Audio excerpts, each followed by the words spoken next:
willing daw po siya makipag-dialogue sa inyo para daw po sa ipauunlad ng Pilipinas. Magandang tanghali po sa ating lahat mga kabisdak. Medyo malayo po tayo ngayon, wala po tayo ngayon sa ating studio. Pero pag-usapan po natin yung mga isyu sa lipunan, hindi pa rin po tayo magpapahuli. Lalo na po dito sa mga bubunistang, tanganistang, loyalista ni Bubuim, na hito na, paano na to? Si Bongbong Marcos gusto nang lumuhod sa mga Duterte at makipagkausap daw. Ano yun? Makipagkasundo kayo sa mga Duterte? Pagkatapos ng lahat? So, ibig sabihin nito, luluhod kayo kay Vice President Inday Sara eh. Pero may tugon po dyan si Vice President Inday Sara tungkol sa gusto ni Bubuim. Tinawanan lang ni Inday, anak kayo ng kagwang eh. Parang natatakot na sila ngayon. Kasi nga, oo nga naman, 2 taon na lang eh. Talagang yari kayo kay Vice President Inday Sara Duterte. Talagang makakatikim ho kayo dyan. Yan ang tinatawag na walang sukat sa ganti. Wala, parang gulong lang ho yan, paikot-ikot lang po. Pag-usapan rin po natin itong alleged bagman ni Bubuim, anak ng kagwang, lalayas na yata ho ito eh. Tatakas na.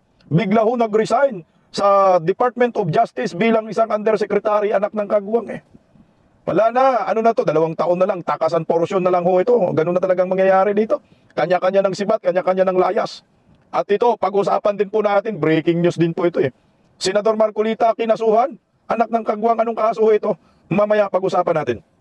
Pa-like po muna, pa-share, pa-subscribe, at pakipindot po ang inyong notification bell upang lagi po tayong updated sa ating mga video. At suportahan po natin ang Birada Agila. Alas 2 hanggang alas 3 ng hapon. Ay, alas 4 na pala, Lunes hanggang Biyernes. Sa Birada Agila YouTube channel po. Okay, ito. Pag-usapan po muna natin itong sagot ni Vice President Inday Sara Duterte dito po sa sa gustong mangyari ng Palasyo de Pulburon. Kasi may lumalabas na issue na gusto di umano makipag-usap ni Bongbong Marcos kay Vice President Inday Sara, kumbaga makipagkasundo. Pero ito po, pakinggan natin, narito. Saan ba yun? Pero pag nasa malayong dapit, no? Okay, ito po muna, pakinggan natin. This is a long shot, but since the president has 2 years left, is he considering a dialogue with the vice president? Well, the president, I heard him say it many times. No? He's open. He's open to anybody who will reach out to him for dialogue for the sake of the national interest. So the president is not closed, in a way, is what you're saying, to actually meeting with the vice president at any point? He's not. He's not. Sara Duterte remains the vice president of the Republic of the Philippines, and the president is open to dialogue with anyone for the national interest. Okay, bago si Claire Castro open na maliwanag makipag-usap, makipag-dialogue para daw sa interest ng ating bansa. Putangina, mukhang atras na no? Pagkatapos binibira-bira ninyo ang mga Duterte, ngayon gusto na ninyo makipagkasundo. Tingnan mo, kapakinggan natin itong idol ninyo na mukha pa lang, mabubuisit ka na. Pangulo ay open sa lahat ng gustong makipag-dialogo. Kahit sino na may concern at maaaring mapag-usapan, hindi lamang ang Vice Presidente, sa lahat. Open ang Pangulo sa anumang discussion para po, for the unity sake, yun po yung ibig sabihin natin. So kung meron po pagpapahatid na mensahe ang Vice Presidente, siguro po si spokesperson na naman po niya ito, dapat na ito. Lol, ayan na. Putangin na, naramdaman na yata nila yung there will be a day of reckoning. Open daw talaga para sa pagkakaisa, mga hinayupa kayo. Pagkatapos po ng lahat-lahat, no? Ngayon ay gusto na po ninyong magkaroon ng reconciliation. Hindi po pwede yan. Putang ina, yung ginawa ho ninyo kay Tatay Digong, walang kabayaran at walang kapatawaran yan. Yung ginawa ho ninyo sa mga kaaliado ng mga Duterte, Pastor Kibuloy, kay OJC, walang kapatawaran yan. Yung ginawa ho ninyo kay Inday Sara, na pina-impeach ninyo dyan sa Kongreso, wala pong kapatawaran yan. Mga demolition job against Duterte, ginagago ninyo yung Davao, wala ho talagang kapatawaran yan. So ngayon, bakit ganito na yung tuno ng mga animal? Natakot na kayo? Luluhod na kayo sa mga Duterte kasi malapit na matunaw ang inyong kandila, mauupos na ba? No? Konti na lang yung kandila ninyong mga animal kayo, so nakaisip na kayo ngayon ng reconciliation, anak ng kagwang. Kung ako naman Vice President Inday Sara, walang kapatawaran yan. Walang yan, putang na, sabi nga ho ng apo ni former President Duterte, kamumuhian niya ang pamilyang Marcos hanggang sa kapu-apuhan sa ginawa ho nila kay former President Duterte. Talaga naman ho. Pero ito, ako sa akin mukhang nakaramdam na rin po itong gobyernong Marcos na puta si Inday Sara, hindi natin kayang babagsakin hindi matinag-tinag Anong gagawin natin? Magpalabas nga ho tayo ng statement na gusto nating makipagkasundo dito sa mga Duterte. Pero ang question dyan, magpapabudol pa ba si Inday Sara? Malamang hindi na ho. Kaya ito po, sinagot po ni Vice President Inday Sara yung mga pautot ng mga spokesperson ni Bongbong Marcos, mga buplax at ni idol ninyong si Auntie Claire Castro. At napag-usapan din po dito sa interview ni Vice President Inday Sara yung patungkol sa tulay ng Bukana Bridge diyan sa Davao City. Magugulat po kayo, ha, kasi 'di ba si Inday Sara nasa daig siya, bumisita kay Tatay Digong na ikwento rin, I think, ni Vice President Inday Sara yung Bukana Bridge. At dito isiniwalat ni Vice President Inday Sara kung sino po yung naghanap ng pondo. Puta, nakakahiya dito sa mga bubunistang tanganista ng mga credit grabber diyan sa pinaghirapan ng pamilyang Duterte. O ito, pakinggan natin. How are you today, ma'am? I'm okay. How's our visit today Uh, with the former president? yes, okay lang naman yung bisita. It was a good day today. And we talked about the unconstitutionality of the transfer of the PhilHealth funds. Ah, sa 6 PhilHealth. million of ETA. And it was decided that it should be returned, yes, to PhilHealth. And then, we talked about the inauguration of, or the inauguration of Inspection. opening of the Bukana Bridge. Davao Bukana. VP, what's the reaction of the former president and you yourself with respect to the unanimous decision of the Supreme Court 15-0 asking the government to return the funds to the PhilHealth Fund? Well, the Supreme Court is the final arbiter, no, of legal cases in our country. And if they say that it is unconstitutional, then it is. And then it should be returned. Rightly so, because dapat ang pera ng PhilHealth ay binabalik or nire-reinvest balik sa health programs ng ating bansa. VP Inday, earlier we talked about Teka lang, kasi nga itong sa PhilHealth, naalala po natin, ay content din natin kagabi, ay si Tatay Digong talaga ang nagsiwalat yan. At sabi nga ni Tatay Digong, ibalik nyo yan kasi malversation of public funds. Pero sabi naman ni Antonio Carpio na ito ay magiging plunder na kaso. So ito ay hindi pwedeng palampasin ni Vice President Inday Sara. Baka siguro nagmanikluhod na itong mga hinayupak na bubuim, nagparamdam na ng reconciliation kasi alam nila patong-patong na kaso ang kakaharapin ni Bongbong Marcos after ng kanyang termino. Putang ng guys, kung may bitay ba sa korupsyon, bitay ito si bubuim eh. Yun ang nakikita ko dyan. Ang ano nga lang, medyo nag-iisip ako. Kasi sabi man ng korte na ibalik yung 60 billion pesos, pero yung 60 billion isasama daw doon sa General Appropriation Act ng 2026. Ano yun? Pera natin, ngayon ibabalik sa pamamagitan ng budget ng 2026. Anak ng kagwang, parang ginisa po tayo sa sariling mantikaw natin eh.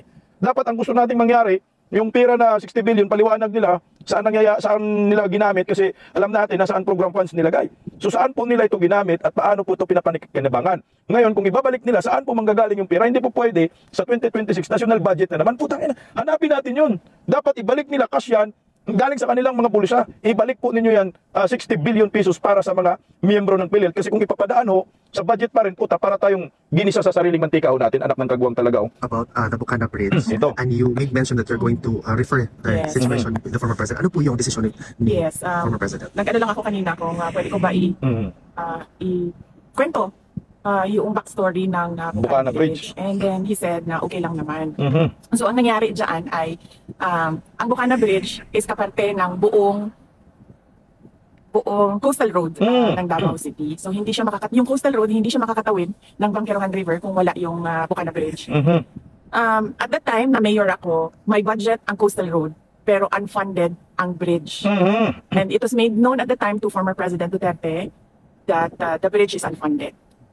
At siya ay naghanap ng paraan para mabigyan ng pondo yung bridge. O mga bubunistang, tanganistang, loyalista ni Ngagba, na umangkin ng Bukana Bridge, maliwanag na ho ito.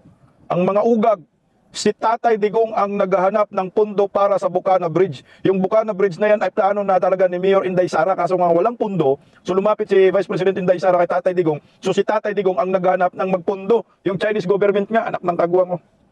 So noong nakahanap siya ng pondo, ay sinimulan yung negotiations, sinimulan yung mga planning, lahat ng paperworks para doon sa bridge na yon ay sinimulan na. But ngayon, nandiyan na yung bridge, so dapat nating pagpasalamatan para sa akin bilang isang Dabawenyo at syempre sa mga tiga Mindanao na din dahil nagbe-benefit din sila doon sa coastal road na yun, no, traveling from south to north of Davao in the region. Nagpapasalamat kami kay dating Pangulong Rodrigo Duterte dahil hindi siya tumigil sa paghahanap ng pondo para doon sa tulay. At syempre nagpapasalamat tayo sa People's Republic of China dahil buong-buo nila binigay yung entire cost ng tulay na iyon. So walang gastos ang City Government of Davao, walang gastos ang Pilipinas para tayo magkaroon ng bridge na yon. At napakahalaga ng bridge na yon dahil hindi mag-connect ang south to north kung wala yung bridge. What is your reaction, VP, with the statement of President Bongbong Marcos saying that this is one of the 4 legacy projects under his administration so far? Basta sa akin na lang. Bilang Bagueño at bilang Mindanawon, nagpapasalamat ako kay dating Pangulong Rodrigo Duterte dahil ang totoo talaga niyan, alam niya at the time yung problema ko bilang mayor. Now, may coastal road, may budget ang coastal road, pero wala kaming budget para sa tulay. At and yes, as I said, yung source of fund, ang People's Republic of China, sila yung pinagpapasalamatan ko. Anak ng kamote, si Bubuim, hindi man lang nagpasalamat sa China, pero pinuri niya, no? Kinain niya yung kanyang pride, kinain niya yung kanyang katangahan, na galit-galitan sa China, pero pinuri niya na maganda yung tulay, maayos na pagkagawa, magaling yung mga engineer ng mga na Chinese, pero hindi ko narinig na pinasalamatan niya ng People's Republic of China. Ang dapat pasalamatan ito, People's Republic of China, Vice President Inday Sara at former President Duterte, sila dapat ang pasalamatan dyan. Walang ambag tong hinayupak na bungit na to pagdating sa tulay na yan. Ipinilit lang nila, mantakin mo ito maliwanag sa sinabi ni Vice President Inday Sara. Si former President Duterte ang naghanap ng funding yan. Kaya ibinigay ng incheck yan kay Tatay Digong dahil magkaibigan nga sila. Pero anak ng kamote, inang kinibubuin na walang ambag sa pag-iisip, sa plano, sa pagganap ng magpupundo, utang ina ligasiya daw, Isus ko Ginoo. Mga animal talaga kayo, malapit na, kunting tiis na lang, kulong ng mga ugag. Patuloy po natin mga bisdak. VP Inday, on a different matter. Today, the determination of the medical records with respect to the competency of the former president will be submitted. Was the submission done already or? Wala akong, hindi ko alam no, kung nasubmit na ba yung medical records. Ang pinaka, siguro, tamang tao na sumagot kung ano yung nangyayari sa kaso ay si Attorney Nicholas Coffey. VP, is there something that the former president wishes to relay? Or perhaps you want to relay to the Filipino people now na malapit na po ang Pasko? Malungkot ang Pasko natin dahil hindi natin gusto ang mga nangyayari sa ating bansa, lalo-lalo na yung mga eskandalo sa korupsyon, yung pag-aabuso sa posisyon at mga opisina ng gobyerno. Pero kailangan natin maging matatag. As Filipinos, we are known to be resilient. Kaya kailangan natin itawid itong Pasko na ito na merong pag-asa sa ating mga puso. At syempre, ipagdasal natin yon na mas maganda ang ating taong 2026 sa kung ano man yung dinaanan natin ngayong 2025. Thank you, VP. May question ba iba? Malungkot talaga ang Pasko, lalo na si former President Duterte ay hindi po nagawaran ng interim release. At bukod dyan, korupsyon kaliwat kanan, mga nabaha, maraming namatayan. Sa amin, hindi namin randam ang Pasko. Wala kang makikita ang mga kumukuti-kutitap na mga series light. Sa mahal ng bilihin ngayon, wala ko talaga. Mukhang ayaw yata magpasko ng mga Pilipino dahil sa korupsyon na nangyayari sa ating bansa. Mukhang galit ang nasa puso mo ngayong Pasko. Hindi mo mapatawad. Tuloy. May mga bali-balita po kasi ng yung ibang media po is pinalalabas po nila na overpriced daw po yung nabili ng Computer. CCTV. Wala pong findings na ganun ang Commission on Audit. No, kung nakita ninyo sa statement ng Office of the Vice President, pinublish na yung report ng Commission on Audit at wala silang findings of any wrongdoing sa Office of the Vice President. In fact, meron silang binigay na unqualified opinion doon sa opisina. I think unmodified opinion po yung baka na mali lang no. Unmodified opinion yung credit rating ni Vice President Inday Sara. Pinaka-highest na rating po yan sa isang ahensya ng gobyerno na iginawad ng Commission on Audit. Ito ay mukhang inutukusan na naman ng ang nipalaka yung mga media magpakalat ng mga maling impormasyon na di umano merong flag ang Office of the Vice President, anak ng kagwang na naman. Opisina ng Office of the Vice President. At kailangan ko pasalamatan doon yung mga kasamahan ko sa Office of the Vice President kasi sila talaga yung ako lang yung muka ng opisina. Pero lahat ng paperworks, lahat ng trabaho sa mga utos ko, lahat ng legwork, trabaho yan ng mga personnel ng Office of the Vice President. Kaya papasalamat ako sa kanila dahil nakuha nila yung unqualified. Unmodified opinion. And by the way, congratulations kasi kayo po yung pinakamataas na ratings. Rating. Yes, opo. Nagpapasalamat din ako niyan sa ating mga kababayan na nakikita nila yung trabaho ko bilang Vice President at trabaho ng mga kasamahan ko sa Office of the Vice President at malaki ang kanilang tiwala sa kakayahan namin at yes, so nagpapasalamat ako sa mga kababayan natin at kahit man na bumaba or tumaas yan, na pabago-bago ang numbers, rest assured that the Office of the Vice President will continue to faithfully serve the Filipino people. One more, ma'am. Yes, ma'am. Any reaction? Kasi nga, alam nyo, itong si Vice President Inday Sara, sabi ko na nga sa inyo, siya na po yung nakakatakot na leader pagdating sa 2028. Pag naging presidente siya, walang kapatawaran ang gagawin niya po dito sa mga kurakot under Marcos admin, lalo na itong mga Marcoses, yung mga kongresista.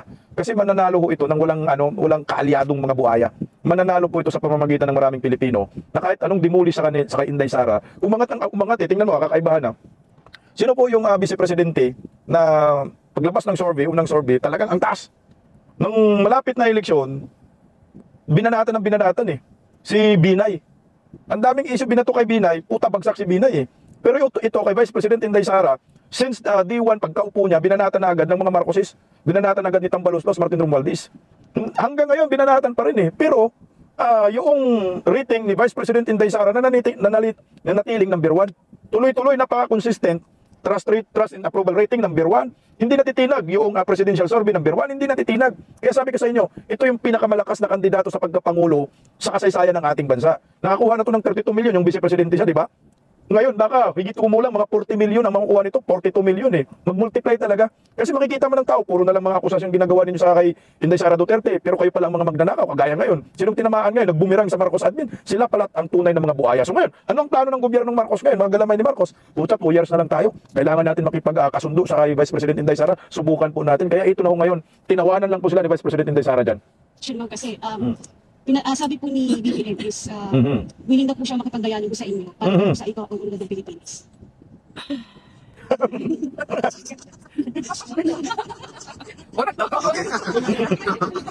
May iba pa bang question yan? Sige, go ahead. Ma'am, ano po masasabi niyo kay Sandro Marcos? Kotsa, tinawanan lang ni Vice President Inday Sara Duterte. Butan lalim ng ano yun, antay, buntong hininga. Ibig sabihin talagang hindi niya mapatawad si Bongbong dito. Kahit sino ba naman. Ubo sila dyan. Ang makukulong dyan, Sandro Marcos, Lisa Marcos, Martin Romualdez, Martin Araneta, Bongbong Marcos, Remulla, kasama yan, mga Abalos, kasama lahat ang mga hinayupak na yan. Ito, nagkomento rin siya tungkol kay Sandro. Marcos na siya ito.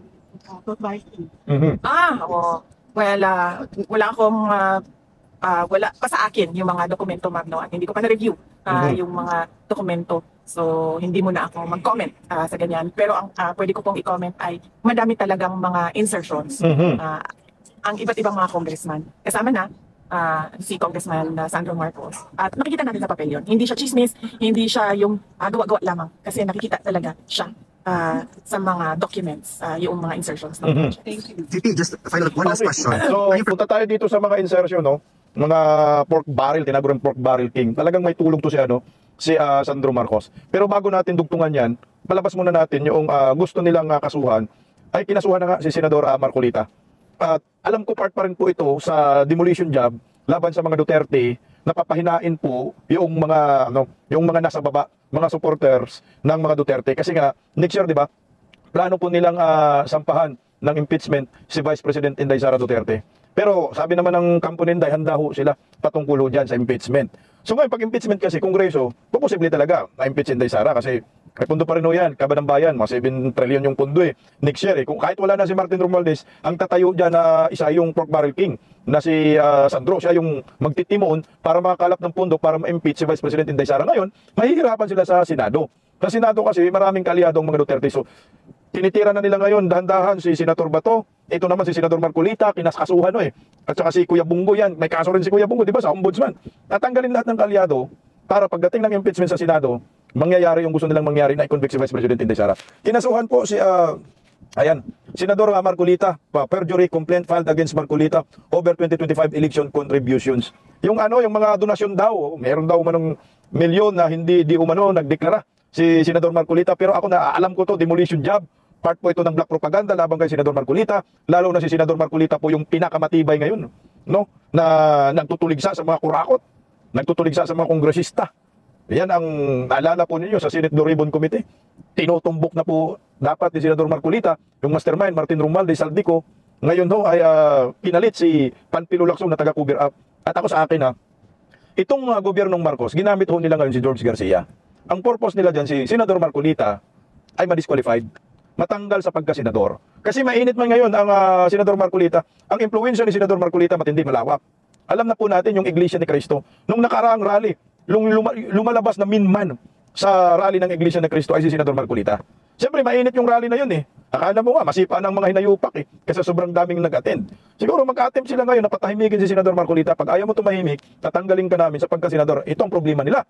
Kaya ba nilang takutin si Senador Marcolita? Kaya ba nilang harapin ang pwersa ng Iglesia ni Cristo? Ito ay teorya ko lang kasi hindi man ho yan po pwedeng pabayaan ng Iglesia ni Cristo. Lalo na't nalalaman ho ngayon ng Iglesia ni Cristo, may kaso kagahapon to nilabas Itong perjury complaint labang kay Senador Marcolita. Alam mo, nagsampa dyan, mga kaliwang grupo Putang ina, buluto lang ang hinayupak. Mga kaliwang grupo yung nagsampa. Ito yung ano nila, sistema. Gagamitin ng Marcos admin, gagamitin ni Palaka ang mga makakaliwang group para gawing front laban sa mga Duterte, laban sa mga kalyado ng mga Duterte. Kahit na sinabing na ako ni Senator Marcolita na hindi man ako didiis. Hindi ako didiis, nanindigan na ako, nagkataon lang na ang prinsipyo ng mga Duterte ay. Pero kahit sinabi na po ni Senator Marcolita na hindi siya didiis, hindi pa rin naniniwala yung mga Palaka dyan. Kasi nga, siyempre, yung principles ni Senador Marcolita, prinsipyo, ay magkapareho sa mga Duterte. Kaya pag tinignan mo, wala, didiis ka, kaya gigipitin ka namin. Lahat ng mga statement mo, karamihan pabor sa mga Duterte, kaya ito ang sukli mo.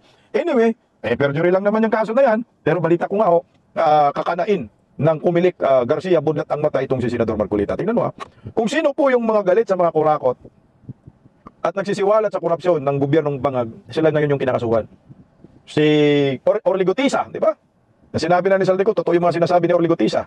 Si Kiko Barsaga, di ba? Si Senador Marcolita na naman ngayon, anak ng kagwang, grabe talaga itong mga buhaya, bilyon. Bilyon yung kanilang pinakawalan dito. Ngayon, putang ina, itong mga kalyado ni Bungit, nagsilayasan na, kagaya po itong alleged bagman ni Bungit, anak ng kagwang, dyan pa ho. Dyan pa sa Department of Justice nagtatrabaho. Nung una, naglilib lang ang animal, no? Binira ni Saldico, nag-deliver ako sa iyo ng 800 billion, 800 billion, 800 million, 200 million. Sabi ni Pangulo dyan sa iyo, ihatid. A total of 1 billion. Ito nga si Cadiz. Tapos ngayon, naglib. Pagkatapos maglib, nag-resign. Tinuluyan na talaga, no? Nag-resign na. Ako sa akin, putang ina, meron akong nakikitang malansa talaga ito, malansa talaga ito. Baka pinapalayas na po ito ni Bongbong Marcos itong alleged bagman niya. Pakinggan po natin ang balitang ito dahil magugulat ka, anak ng kagwang, nag-resign bigla. O narito, saan ba yun? Nigwak na naman ang isa pang miyembro ng gabinete na nakaladkad din sa flood control scandal. Ang detalye sa agenda report ni Lycha Bonzo. Isang araw matapos maisiwalat na may koleksyon umano sa isang contractor, kinumpirma ng Department of Justice na nagsumite na ng kanyang resignation si DOJ Undersecretary Jojo Cadiz. But as to whether or not this appointment has been accepted or acted upon, we have no news yet. So he has tendered it but no news yet on whether it was been acted upon. No? So that's what all we know for now. Dagdag nito, hindi nila alam kung kailan eksakto ito nagpasa ng resignation dahil sa opisina ito ng Pangulo ipinasa. Unang pinaputok sa palasyo ang balitang nagbitiw na ito sa pwesto matapos maipabalitang may koleksyon ito sa isang construction company na JSG Builders Incorporated na ipinangalan umano sa kanyang then 19-year-old son. Grabe. 2023 lang na ma-incorporate ang JSG pero agad itong nakakubra umano ng mahigit 200 milyong pisong proyekto sa Ilocos Norte. 2022 nang i-appoint ni Pangulong Marcos si Cadiz sa pwesto, isang buwan matapos ito maupo bilang presidente.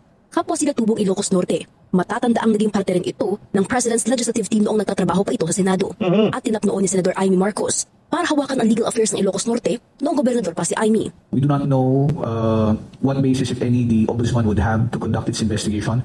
But certainly, as it is right now, as it stands, we're just awaiting if there would be any complaint that would be filed. Everything is based on allegations so far. Unang idinawit si Cadiz sa flood control scandal ni resigned Congressman Zaldico bilang bagman umano ni Pangulong Marcos. Pero walang direktang komento ang DOJ dito. Nauna nang sinabi nito na walang involvement si Cadiz sa mga naging investigasyon ng ahensya sa flood control scandal. Para sa agenda, Lycha Bonzo, Balino. Budlat din ang mata ng hinayopa. Kaya ang tanong, bakit ka nag-resign? Kung hindi ka guilty, dapat hindi ka nagre-resign. At ipaglaban mo yung karapatan mo na malinis ka. Kaya ka nag-resign para sa akin, para iwas pusoy. Kasi pag inimbestigahan ka dyan, anak ng kagwang, bulilyaso si Bungit dito. Nga mo nagkahirap-hirap dyan si Claire Castro. Sa tanong ng media, bilyonaryo yata nagtanong, na itong si Cadiz ay personal aid lamang ni Bongbong Marcos at yung anak niya na 19 anyos, pinahawak ng construction company nila na nakakuha ng mga kontratang more than 200 million dyan sa Ilocos Norte. 21 anyos pa lang ngayon, 19 yata, 19. 21 na ngayon, 19, 2022 Tama, di ba? 19, 22, 23, 24, 21 years old na. Nakakuha po ng 200 million, more than 200 million na kontrata. Anak ng kagwang, kabata-bata pa. Grabe, buhaya na. Kamukha pa ni Sandro Budlat ang mataon na rito. Kahirap-hirap dyan si Claire Castro A rapid investigation based on SEC documents and data from government websites found that Justice Undersecretary Jojo Cadiz has ties to a major construction company that was only incorporated po in 2023 through Yusek Cadiz's son who was 19 at the time, 21 na siya ngayon I believe. Tingnan mo 2023 pala, 19. So yung may hawak ng construction company yung anak, so ngayon 21 na. Anak ng kagwang. JSJ Builders Incorporation, the investigation found won more than 200 million in projects in Ilocos Norte since its incorporation 2 years ago. Yusek Cadiz has also been accused by former legislator Zaldico of supposedly acting as a bagman for the president. First question, ma'am, is the president aware of his former aide's ties to this contractor, or has he since been made aware, given po the prohibitions under the Constitution? As of the moment, we have not talked about that. But if there's a need for investigation on that issue, so let the investigation be done. And on that note, ma'am, does he still enjoy the president's trust, and will he remain in the DOJ despite, again, these links and the claims that have been made against him? Sa ating pagkakaalam, siya po ay nag-submit na ng kanyang resignation. Sa ating pagkakaalam, bibigyan ko lang po ng update. Has it Lol, hirap na hirap si Antiglar Castro. Nagsumiti na nga ako ng resignation kasi papatakasin na ninyo. been accepted? No. Bibigyan ko po kayo ng update. Putangin na. Walang alam na yung spokesperson na to eh. Walang update si Bungit kasi nagbablog na rin si Bungit. Taga-reporter na rin si Bungit ngayon, di ba? Anak ng kagong Bungit, walang alam yung spokesperson mo. Tanggalin mo na lang yan. Ay, ano yun? Can the palace confirm na si Yusek Cadiz po ay associate ng Pangulo or aide niya at some point? Wala po akong makukonfirm sa ngayon. When did he Lahat hindi alam man. Anak ng kamuti pa. Wala na, sakuti na kayo. Kunting tiis na lang, kulong na kayong lahat kasama ka Antiglar. Oh. exactly resign? Hindi ko, ngayon natanong ko lang po yan sa DOJ, hindi ko po natanong kung ano yung exact date. Okay. So, bibigyan ko po kayo ng pinaka-update. Anong klaseng spokesperson nito? Wala kang impormasyon na makakuha ng kamuti. Kung nga Antiglar, mas magaling sa Bungit sa'yo. Nagsasalita na siya ngayon, reporter na eh. Wala na, mag-resign ka na, wala kang trabaho. But how does the palace respond to observations na yung mga officials close to the president, or at least in the executive branch, nag-resign lang po sila kapag naibabalita na or naisisiwalat na yung alleged involvement nila dito sa mga anomalies in government? Like for example, Jojo Cadiz na yung 19-year-old son apparently is the head of a construction firm na nanalo ng millions of pesos in government projects. Hindi ba dapat ikatuwa ng tao, ng taong bayan? Kung meron mang mga tao na kaalyado ng Pangulo, at kapag ka na-involved, kahit wala pang desisyon o wala pa man judgment, ay umaalis, hindi po ba mas magandang tignan yon? Mas maganda po yon dahil ibig sabihin, hindi nagtotolerate ang Pangulo kung mayroon mang mga taong maaaring nasasangkot, although wala pang judgment. Hindi tulad ng mga nakaraan, kahit nandiyan na yung mga pangalan, nag-i-stay pa rin, kahit malaki na ang issue about sa corruption. Tanga mo. Duterte pa rin, oh. Sagutin mo yung tanong. Bakit yung mga yung mga gabinete ni Bangag saka pa nagre-resign kung nabibisto na may kinalaman dito sa korupsyon, flood control, putang ina, Duterte pa rin. Hindi mo masagot-sagot, di ba? Kasi gusto po ninyo magtago hanggat na mabulilyaso saka pa ako kayo magse-resign. Ito, anong tinotolerate ni former President Duterte? Putang ina, ako witness ako dyan eh. May kaibigan ako nadali, hindi umabot ng 3 buwan eh. Sa DPWH, sibak. Nabilis po ang turnover ni former President Duterte pagdating sa kanyang mga gabinete. Marami po siyang sinisibak. Ito, walang sinibak si Bongbong, nag-resign lang, di ba? Nag-resign?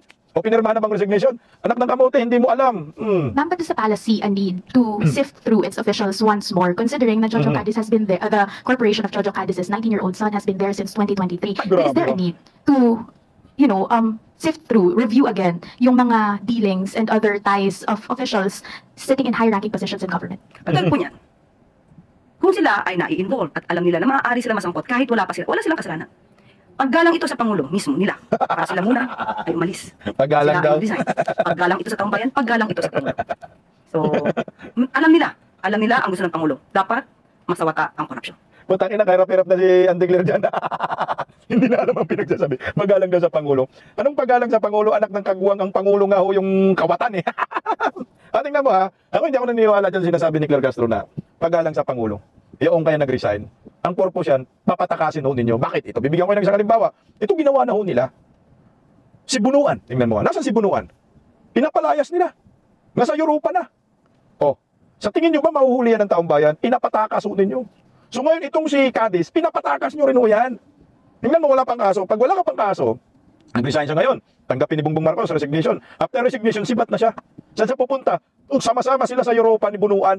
So sino makasuhan? Tapos kung isakripisya lang ituli, ibagsak, ito, wala nang makasuhan. Nasa Amerika. Namantakin mo ha. 19 anyos. 2023, nakakuha ng milyones na kontrata. Gaano ba kagaling itong anak ni Cadiz na 19 anyos, nakakuha ng kontrata ng milyon-milyon sa gobyerno dyan sa Ilocos Norte? Sige nga. Ako, gobyerno, magtitiwala ako sa isang 19 anyos? Anong may pakita mong credential dyan sa 19 anyos? Maliwanag yan, ang purpose yan, maglima sa kaban ng bayan. Nasaan yung mga proyektong na yun? Di ba mga ghost projects? Yan ang totoo niyan. Mga ghost projects. Yang mga proyektong yan. Wala man silang mapakitang resibo. Di ba inamo sila kung magpakita kayo? Kami sa Davao, ino-audit ninyo. Pinag-imbestigahan ninyo ng ICI. O tangina, may nakita kayong proyekto. Pero kaya dito kay Sandro Marcos, meron kayang proyekto kayong may pakita? Meron? Putang ina, puro mga ghost. Ghost projects, mantakin mo. Niluloko tayo ng gobyernong Marcos. Itong si Cadiz, Kung hindi ito nabulilyaso, Yusip man to, di ba? Ng Department of Justice, anak ng kagwang, magiging secretary pa yan ng DOJ. Yan ang nakikita ko. Nabulilyaso lang kay Saldico, kinanta. Utang ina nung nagkataon, DOJ, secretary, mafia sa insertion, yung anak, kontraktor, milyon-milyon ang mga kontratang nakuha galing sa gobyerno. Putang ina, kawawang Pilipinas eh. Itong si Cadiz, matagal na po yung bataan ni Bungit, senador pa lang. Hanggang ngayon, gobernador pa yan sa Ilocos, nandyan na si Cadiz eh. So saan ka pupunta ngayon? Maglalayas, lalayasan mo ang responsibilidad, anak ng kagwang. So ito yung pinakamahalaga natin na tungkulin pagdating sa 2028. Kung aabot pa itong haninayupak na to sa 2028, kailangan si Inday Sara ang maging presidente, wala nang iba. Para kulong lahat ng mga kalyado ni Bongbong Marcos. Putang ina, 19 ho, teenager ka pa, milyonis, nakakuha ka ng milyonis na kontrata, anak ng kagwang, saan ang hustisya ho nito? Kaya dapat itong ICI buwagin na yan.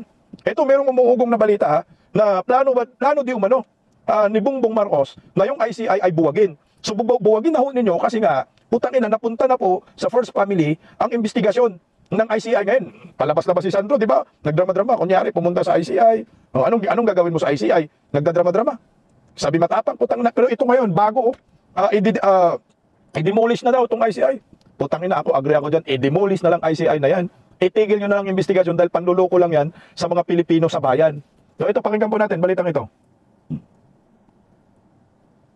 Hindi naman itinanggi ng Malacanang ang posibilidad na bumagin ang ICI. Kasunod ito ng pahayag ng Ombudsman na baka tapusin na ng komisyon ng trabaho nito sa loob ng 1 o 2 buwan. Pero itinanggi ng palasyo na nagkulang sila sa pagbibigay ng suporta sa komisyon. Sapat din daw ang 41 million pesos na pondo ng ICI, bagamat na-delay lang ang pagre-release nito. Ang kakulangan sa budget ang isa sa mga ikinadismaya ng nagbitiw na ICI Commissioner na si Rogelio Singson. Kwento rin ng dating miyembro ng ICI na si Baguio City Mayor Benjamin Magalong, hindi pa rin nababayaran ang 30,000 pesos na inabono niya sa investigasyon. Kaninang umaga lang, kinumpirma ng ICI na na-release na ng DBM ang kanilang pondo. Nakiusap na po natin, since nandiyan na po yung pondo, ako ano po ang pagkukulang sa may mga dapat na bayaran na po agad.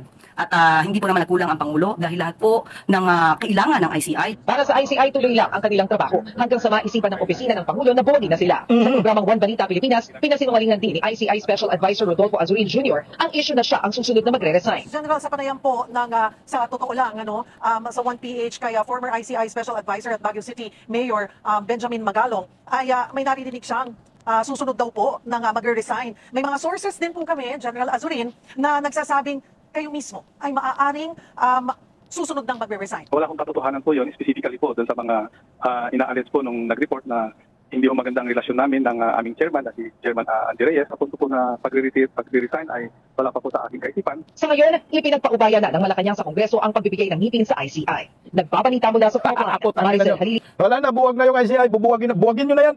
Wala rin naman kwenta, hindi rin naman kinasuhan si Martin Romualdez eh. Bahala na lang, pagdating na lang, pag naging presidente na lang si Inday Sara, sama-sama kayo sa kulungan lahat. Kasi useless eh. Putangin ng ICI na yan eh. Ginagamit pa laban sa mga Duterte, anak ng kagwang yang linaw-linaw na ho eh. Ang totoong mastermind, Martin Romualdez, Marcos, nandyan pa si Baki, nandyan pa yung kanyang kapatid, Sandro. So ano ang investigasyon ngayon? Ano ang napala ng taong bayan? 41 milyon na, tama nga ako, 41 milyon ang pondo. Nasaan yung pira na yan? May napala ba tayo dyan sa komisyon na yan? Wala.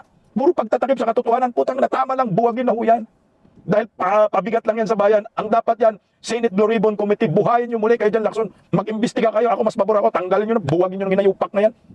Dito na lang sa Senate Blue Ribbon Committee ang investigasyon. Tingnan mo, itong si Magalong, nabudol din. Binudol ni Bongbong Marcos. Walang pundo pala talaga yan. Lumabas ang pundo ngayon lang. Gawa-gawa ka ng komisyon, wala kang pundo. Puta, nagrereklamo si Magalong ngayon eh. Naggabahan ng ako. Nag-abuno daw siya eh. Kung abunado daw siya dyan, kailangan daw siya bayaran sa inabuno niya. Pakinggan natin. Napulanan ni dating PNP Chief Rodolfo Azurin na magbibitiw na siya bilang Special Advisor ng ICI. Kumalat ang balita matapos pagbibitiw ni ICI Commissioner Rogelio Singson. Ayon kay Azurin, hindi sumagi sa kanyang isip na mag-resign. Hindi rin daw hindi sila pagkakaunawa ni ICI Chairman Andres Reyes. Tinalaga si Azurin bilang Special Advisor ng Komisyon noong Setyembre, kapalit ni Baguio City Mayor Benjamin Magalong. Pakinggan lang natin hanggang dulo kasi nandun yung statement ni Magalong. Sabi niya, tangina, abunado siya ng 30,000 daw. Hindi pa daw siya binayaran ni BBM ngayon, anak ng kamote. Hanggang kailangan po ng ating ng gobyerno ang serbisyo namin, serbisyo ko, I will continue po. Kaya siguro po sa punto po na pagre-resign ay wala pa po sa ating kaisipan. Hirap kami. Hirap. Mutangin na, kinantaran ni Magalong yan. Na nag-abuno lang din daw si Azurin. Same din sa kanya, nag-abuno daw siya, nag-abuno din daw si Azurin. Mutangin ng mga buhayan, ninakaw na yung pundo ng ICI. Pati yung mga gastusan, alam niyo ba na wala kaming pondo para gamitin namin sa aming mga operations, pag-ikot. In fact, nag-front load pa nga ako ng cash para lang i-cover yung expenses. At wala rin, hindi rin ako nakapagpa-reimburse hanggang mag-resign ako in the same manner na Huwag ka na lang magpa-reinforce, mag-aalong. Baka sakali daw may milyon dyan na pundo. Kaya punta ako doon. Ang resulta, apunado ka pa. Punta ka pa sa Davao. Nagpagamit ka pa kay Bangag. So anong resulta mo? Nga ka, may risi ka. Oh. hindi kami makapag-recruit ng mga tao dahil pagsweldo. Kaya napakahirap considering na thousands yung anomalya na yan. Sa infrastructure projects. Alam mo ba na nagkaroon kami ng ugnayan ng DPWH and it appeared na around 240,000 infrastructure projects considered na may anomaly. 2016 to 2025. Ugag, gaba yan kasi pati 2016 sinama mo. 2022 nga yung may dahilan. Simula ng Bangag admin pumasok, puro mga ghost projects na lang. Dama po pa 2016. Ang linis-linis ng ng administrasyong Duterte. Anak kayo ng kamuti kayo. And out of that number, mga 30,000 of flood control projects. How do you investigate that number? Napakalaki. Overwhelming. Considering na it will take you about 3 weeks to 2 months to investigate one particular case. Sir, sorry, bago ko po ipasa kay Chiki, na-curious lang ako kung magkano po o gaano kalaki po yung naabono ninyo, if you don't mind, sir. Well, sa akin siguro, umabot din siguro ng mga 30,000. Malaki naman. Si Kunya, si General Aswin, siya rin na nag-front load ng cash. Kasi doon sa mga suporta sa mga PNP na nag-iimbestiga siya rin. Yun ang ginagawa niya. Ano nangyayari? Ang mga gago. Hindi kami nagtataka, na-create siya. Although, alam namin, mayroon na kagad immediate na funding. Pero wala naman. Nagkaroon kami ng magandang opisina. Pero yung funding para sa operations, wala naman. Tanga. Nagpabudol kami na yupa ka. Gabaan, putin. Ang ganda na ng opisina, walang pundo. 30,000 lang naman pala, Mayor Magalong. Hayaan mo na. Para sa bayan. Ang anak ng kagwang, no? So ngayon, nakatikim ka ng budol pala, Magalong. Abonado ka pa. Sira ka pa ngayon. Nagalit pang mga DDI sa'yo dahil nagpagamit ka sa mga Marcos. O, ayun na yun. Abonado ka pa. Walang reimbursement. Sira pa pangalan mo. Karera mo sa nasyonal. Sira ka pa. Wala nang bubuto sa'yo, Magalong. Sa pagka, takbo ka bang vice-presidente? Takbo ka bang mayor? Putang ina, walang bubuto na DDI sa'yo, eh. Galit na galit si dyan, si Mayor Basti. Tinawag na upaw. Tangina, sayang ka. Nagpagamit ka, dapat nanindigan ka na lang. Tiningnan mo yung sinamahan mo. Tika, di ako pwedeng sasama dito kay BBM dahil alam ko kawatan. Hindi mo tiningnan. Yung nakarang election, midterm election, halos maubos yung kanilang kandidato at baka kung hindi pa dinaya ni George Garcia, paniguradong walang mananalo, minikos-mikos lang eh. May palabas muna tayong balita ito, meron pa rin sa Department of Justice din. Department of Justice, Department of Health, corruption din, oh. Habang nag-resign na si Justice Undersecretary Jojo Cadiz, safe for now naman si Health Secretary Ted Herbosa sa kabila ng reklamong kinaharap niya sa Office of the Ombudsman. Iwala pa rin daw kasi ang Pangulo sa kanya. Ayon sa Malacanang, narito ang agenda report ni Ivy Reyes. Inakalmado lang ang Malacanang sa kabila ng pagkakadawit ngayon sa dalawang cabinet official sa mga panibagong kontrobersiya. May nakabinbing mga reklamo kasi laban kay Health Secretary Ted Herbosa kaugnay ng umano'y malapit na relasyon niya sa pharmaceutical company na Zulig Pharmaceutical Corporation.